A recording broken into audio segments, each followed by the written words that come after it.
the Brave and the Bold. Number 28, March 1960.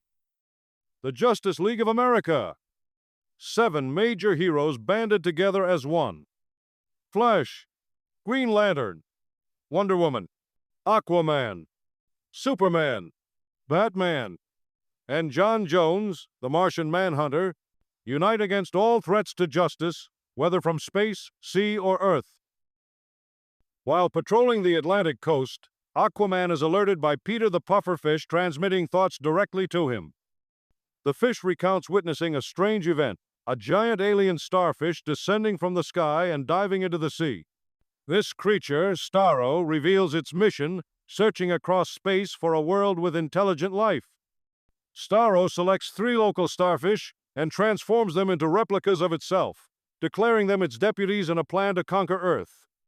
Aquaman, alarmed by the account, resolves to act quickly. He sends out a signal summoning the Justice League to an emergency meeting, realizing that only their combined strength may stop Starro and its monstrous clones. Aquaman's emergency signal spreads across the globe, reaching Wonder Woman, who is in the midst of rejecting yet another proposal from Steve Trevor. Sensing the Justice League alert, she quickly departs using her voice-activated robot plane. The signal also travels through space to Superman, who is intercepting a deadly swarm of meteors threatening Earth. He considers the League's summons but decides to delay his response, not willing to risk even one meteor getting through. Meanwhile, Hal Jordan pilots an experimental aircraft, receiving the signal through his power ring. He notes it will take only a moment to change from his pilot gear into his Green Lantern uniform. Green Lantern exits his rocket plane mid-flight, using his power ring to control its course and promising to retrieve it once League duties are done. In Gotham, Batman receives the Justice League signal while pursuing 2 villains intent on looting the city. He decides to stay on his case but remain in contact. Meanwhile, the Flash races toward a tornado threatening several towns. His lightning belt picks up Aquaman's call, but he prioritizes stopping the storm. He analyzes the tornado's rotation and calculates that by running in the opposite direction, he can neutralize its winds. With the danger averted, Flash announces he's now free to attend the Justice League meeting. Detective John Jones, on leave from police duty, picks up the Justice League signal using his Martian super hearing. Once alone, he transforms into his true identity, the Martian Manhunter. Soon, 5 League members convene in their high-tech headquarters as Aquaman relays Starro's arrival and warns that 3 giant starfish lie in wait to begin Earth's conquest. Though unsure of Starro's exact powers, he identifies the targeted locations.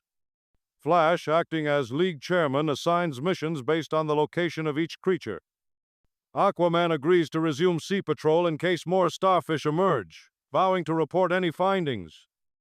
In the Rocky Mountain National Park, Green Lantern spots one of Starro's giant deputies descending from the sky. Reciting his oath, he prepares for battle, empowered by his power ring and its alien energy source.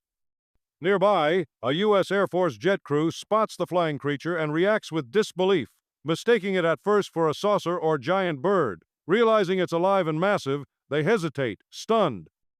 Starro's giant deputy seizes the U.S. Air Force bomber mid-flight, wrapping its 5 powerful limbs around the fuselage. The creature dents the aircraft's surface, prompting the crew to open fire in defense. As they unload their firepower on the creature, one of the deputy's tentacles tears into the plane's aluminum hull, ripping out wires and control systems. A crewman warns of the breach in the cockpit. The creature takes its long appendage, and delicately inserting just the tip inside, it looks to cause just enough friction around the housing to release the nuclear payload. Realizing the threat, a gunner shouts, "It's grabbing the atom bomb," and fires directly at the creature's appendage in a desperate attempt to stop it. As Starro's deputy departs, the damaged Air Force jet plummets toward the ground, heading straight for a mountain peak. Green Lantern observes that the creature disabled the aircraft's flight systems and knows he must act fast. He decides to pursue the alien later, but first focuses on rescuing the crew. Using his power ring, he generates a massive green ramp sloping down the mountain. The aircraft lands on the glowing construct and begins a controlled slide to safety. With the plane now on a stable path to the ground, Green Lantern turns his attention to tracking down Starro's monstrous emissary and continuing the battle. Green Lantern races through the sky in pursuit of Starro's fleeing deputy. Using his power ring to read the minds of the bomber crew, he learns the creature has stolen the aircraft's atomic bomb. Just then, a massive explosion erupts. The bomb has been detonated. Green Lantern quickly erects a protective energy field, shielding himself from the shock waves. To his amazement, he sees the star creature still within the explosion's core, glowing and absorbing the energy. It remains unharmed by the blast. Green Lantern wonders aloud what purpose this serves, why the creature would detonate the bomb, and what use it has for all that absorbed power. With his protective force field dissipating, Green Lantern flies at high speed to stop Starro's deputy before it can unleash the energy it absorbed. As he approaches, a glowing tentacle fires a deadly ray at him. Though it misses, he feels its intense heat. A fierce battle follows, pitting raw atomic power against the concentrated force of Green Lantern's ring. Hal manages a direct hit, sapping the creature's energy and shrinking its immense form. As the brightness of the monster fades, the star creature begins to fall, no longer able to stay airborne. Finally, the once mighty menace reverts to an ordinary starfish in Green Lantern's hand. A new Starro battle begins as Wonder Woman and John Jones arrive at the Hall of Science in Science City. Inside the building are the nation's top scientific minds, but Starro's deputy encircles the structure with its massive tentacles, preparing to destroy it. The creature's mission is revealed. It plans to extract the brain power of the scientists. As steel and concrete tear apart, the monster lifts the entire building into the sky. To preserve its captives during the procedure, it places the scientists into suspended animation. Intending to avoid Earth's defenses, the alien plans to conduct its experiment from high in the atmosphere, far from immediate interference. Wonder Woman and the Martian Manhunter pursue Starro's second deputy as it carries the Hall of Science into the sky.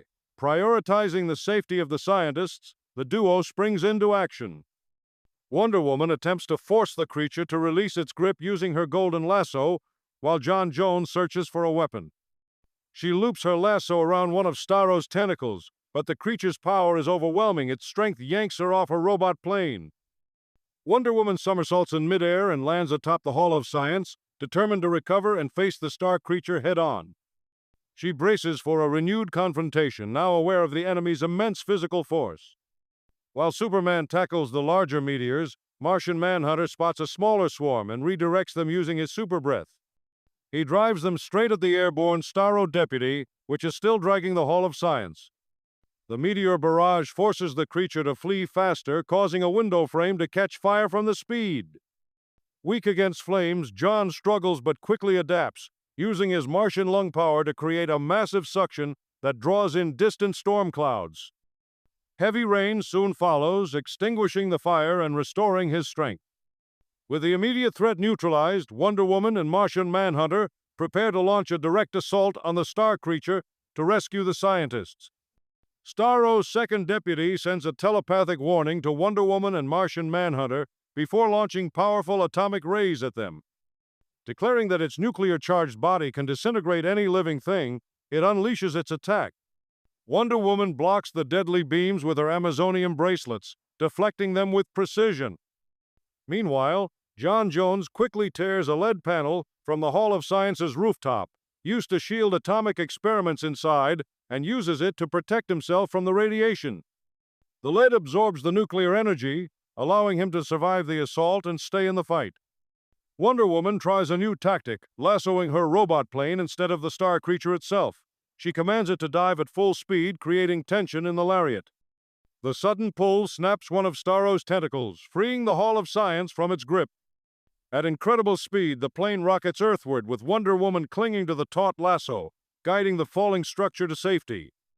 Simultaneously, Martian Manhunter lunges at the alien monster, grappling its limbs to keep it occupied. He knows he must delay the creature long enough for Wonder Woman to bring the building and its occupants safely to the ground. He hopes she's succeeded as he continues the struggle midair. Wonder Woman successfully lands the Hall of Science in a grassy meadow using her golden lasso like a ski rope, ensuring the safety of the suspended scientists inside. With that mission complete, she commands her robot plane to lift her skyward toward Martian Manhunter, who continues grappling Starro's deputy. Together, they fight the creature, noting that it is weakening. As it begins to fall, the pair press their advantage. Once it crashes, Wonder Woman and John land safely and confirm their victory. They receive word that Green Lantern has also defeated his opponent, reducing it to an ordinary starfish. Now only one threat remains. Flash must still complete his part of the mission. As the final showdown begins, the Flash races toward Happy Harbor, where Starro's third deputy looms over the coastal town. He prepares to face one of the most bizarre challenges of his career, stopping the monstrous creature while uncovering the mystery of why his cringe-inducing teenage accomplice, Snapper Carr, appears immune to Starro's influence. Presently, Snapper, talking in his signature unnecessary cryptic beatnik style, has been treating the lawn with a mix of chemicals for 3 hours. Pleased with his work, he annoyingly snaps his fingers in satisfaction. Suddenly, he notices his family behaving strangely, all silently and mechanically walking out of the home. Confused, he wonders what has come over them and where they're going. Snapper Carr panics as he sees his family walking forward in a dazed trance, unresponsive to his calls, as normally they would briskly walk away when seeing him. As they silently march with neighbors, Snapper stays close, confused by the growing crowd. In the town square, Starro's third deputy looms over the hypnotized citizens of Happy Harbor. A telepathic message booms in Snapper's mind. Starro's deputy claims control over the people and prepares to give them orders. But it suddenly hesitates, detecting that Snapper alone resists its mental domination.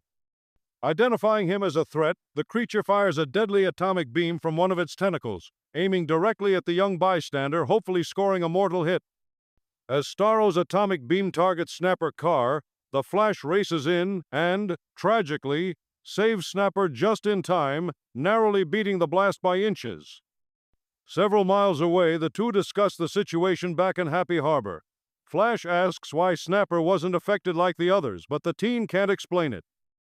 Snapper speaks in beatnik slang, trying to process the surreal moment, but Flash cuts the conversation short to save himself and the reader further irritation, and then returns to the battle. Determined to help, Snapper runs to his hot rod. The Flash speeds back toward Happy Harbor's town square, where the star creature unleashes another round of deadly atomic energy blasts. The Flash races in tight circles around Starro's third deputy, generating a vortex of high-speed wind that disorients the creature. Trapped in the whirlwind, the starfish is spun uncontrollably, unable to aim its atomic beams. Using its last reserves of strength, it breaks free and attempts to escape by flying toward a nearby lake, hoping to find refuge underwater. But the Flash matches its path from the ground, refusing to let it hide. As the creature plunges into the lake, Flash rapidly stomps the ground, creating powerful vibrations. He hopes the seismic activity will force the starfish out before it can recover or strike again. Scanning the lakebed for signs of the submerged Starro duplicate, he shifts locations until he finally locates it. Once the star creature is exposed, he halts his movements. The massive wave walls he had been sustaining instantly collapse, crashing inward with tremendous force. The thunderous impact slams the water directly onto the alien starfish with pile-driver intensity. As the water recedes, the defeated starfish washes up on shore. Snapper, amazed by the Flash's speed and strategy, cheers the victory. Flash confirms this ends the threat from Starro's third deputy, then urges Snapper to hop in his hot rod and leave town, but they need to investigate the town's hypnotized citizens. Flash pushes the car from behind, careful not to overheat the tires.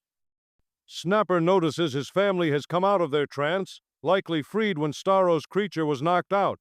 Flash questions Snapper about the command he received just before the beam attack. Snapper recalls the mental order: go to Turkey Hollow 5 miles east. Flash signals the League to regroup and insists Snapper may be the key to stopping Starro for good.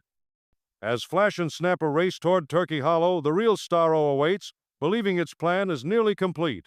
Though its 3 deputies were destroyed, each fulfilled a part of the master scheme.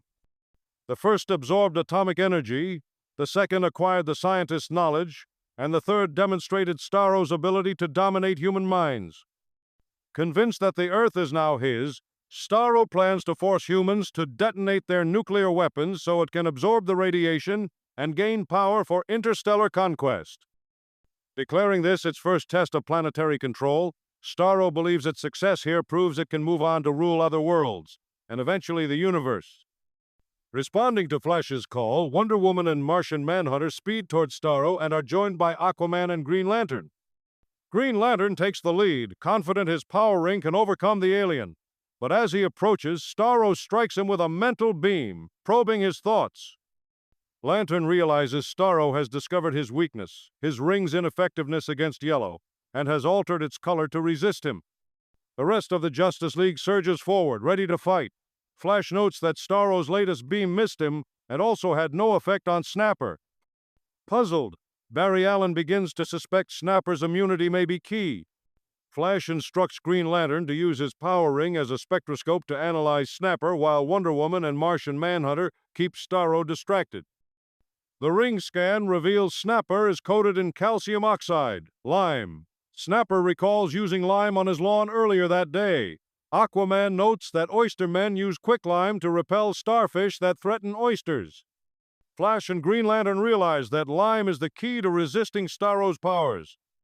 Green Lantern uses his ring to gather barrels of lime, conveniently located at a nearby farm, and dumps them onto Starro, beginning their final assault with this unexpected weapon. Flash races to a chemical warehouse and returns with more calcium oxide, while Martian Manhunter uses his super breath to blow the lime into a thick storm around Starro. The chemical attack solidifies, encasing the alien in an unbreakable lime shell, effectively neutralizing it. The Justice League declares the end of Starro's conquest of Earth. Later, in recognition of his bravery and key role in their victory, the League unanimously elects Snapper Carr as an honorary member for doing nothing more than, essentially, clumsily spilling lawn fertilizer on himself. He receives a special JLA signal device, which he proudly accepts, with his signature annoying finger snap.